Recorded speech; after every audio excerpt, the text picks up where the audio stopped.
অস্ট্রিয়ার বিপক্ষে কঠিন চ্যালেঞ্জে পড়তে চলেছে টিম আর্জেন্টিনা।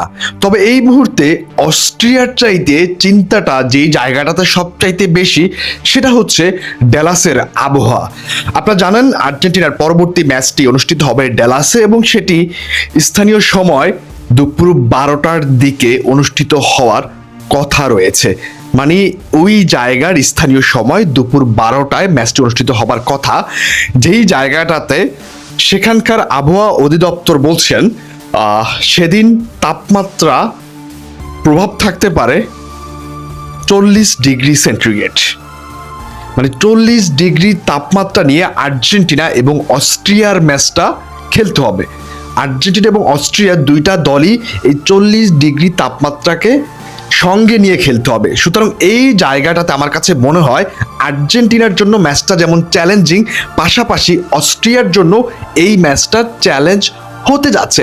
এখন দেখুন, আপনারা যদি আমাকে প্রশ্ন করেন যে স্কালোনির ট্যাকটিক্স কি, অস্ট্রিয়ার এগেনস্টে প্ল্যান কি, ফরমেশন কি, এটা নিয়ে আমি আসলে অত ভাবছি না। কারণ স্কালোনির উপর আমাদের উইক্রাসটা আছেন যে তিনি অস্ট্রিয়াকে নিয়ে কি প্ল্যান করবেন, কি ট্যাকটিক্স সাজাবেন, কি ফরমেশন সেট আপ করবেন, সেটা তিনি তার জায়গা থেকে কাজটা করবেন। বাট আমার কাছে সবচাইতে কনসার্নের যে জায়গাটা সেটা হচ্ছে ড্যালাসের আবহাওয়া। দেখুন, আর্জেন্টিনা ইউরোপীয় একটি টিম না হলেও তারা কিন্তু প্রত্যেকটা প্লেয়ার, মানে আর্জেন্টিনা টিমের এরা কিন্তু ইউরোপিয়ান লিগ খেলে অভ্যস্ত। ইপিএল খেলছে, কেউ লা লিগা খেলছে, কেউ বুন্দেসলিগা খেলছে, কেউ সিরিয়া খেলতেছে। খুব কম প্লেয়ার আছে এশিয়ান কালচারে ফুটবল খেলছেন, কিংবা এশিয়ান লিগে খেলছেন, কিংবা সৌদিতে খেলছেন। এবং লিওনেল মেসি, রদ্রিগো দি পল MLS এ খেললেও কিন্তু তারা ওই আবহাওয়াটা পান না যেটা হচ্ছে দুপুর 12টার দিকে খেলা হয়। তারা কিন্তু অধিকাংশ সময় স্থানীয় সময় সন্ধ্যার পরে ম্যাচগুলো হয়ে থাকে।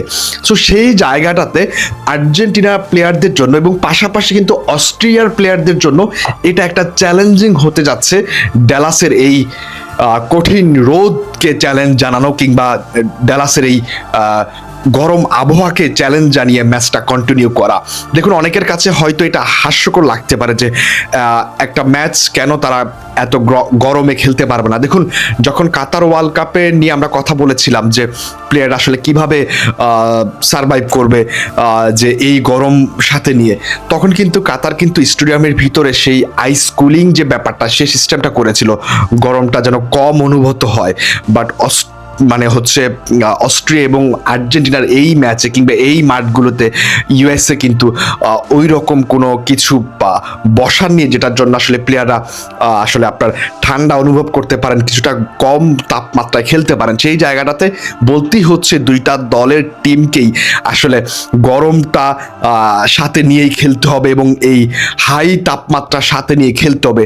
এখন এই তাপমাত্রাকে চ্যালেঞ্জ জানিয়ে কোন দলটা ভালো করে সেটা একটু দেখার বিষয় আছে। দেখুন, আপনাকে জাস্ট আমি প্রথম ম্যাচটার কথা মনে করিয়ে দিতে চাই, যেটা 2022 কাতার ওয়ার্ল্ড কাপে হয়েছিল সৌদি আরবের সাথে। সেই ম্যাচটাও কিন্তু দুপুরের দিকে হয়েছিল, স্থানীয় টাইম প্রবাবলি আমি যদি ভুল না করি দুপুর ঠিক এই 12টা-1টার দিকে হয়েছিল, যেটা আমাদের বাংলাদেশ সময় 3টা-4টার দিকে পড়েছিল। সো সেই ম্যাচটাতেও কিন্তু আর্জেন্টিনা, যদি আপনি ফলো করেন, সাফার করেছিল, সারভাইভ করতে কষ্ট হচ্ছিল, সেটা কিন্তু আমরা স্পষ্ট দেখেছিলাম। সেই জায়গা থেকে একটু চিন্তা হচ্ছে যে গরম আবহাওয়াটাকে চ্যালেঞ্জ জানিয়ে আর্জেন্টিনা কতখানি ভালো খেলতে পারবে, এই বিষয়টা একটু দেখার আছে। বাট ওভারঅল আমার কাছে যেটা মনে হচ্ছে, ট্যাকটিক্যাল দিক থেকে বলেন, প্লেয়ারদের পারফরমেন্সের দিক থেকে বলেন, ফর্মের দিক থেকে বলেন, ওভারঅল সব কিছুর দিক থেকে আমার কাছে মনে হয় আর্জেন্টিনা, শুধুমাত্র আবহাওয়ার যে সাইডটা সেটা যদি আমি বাইরে রেখে কথা বলি, আমার কাছে মনে হয় আর্জেন্টিনা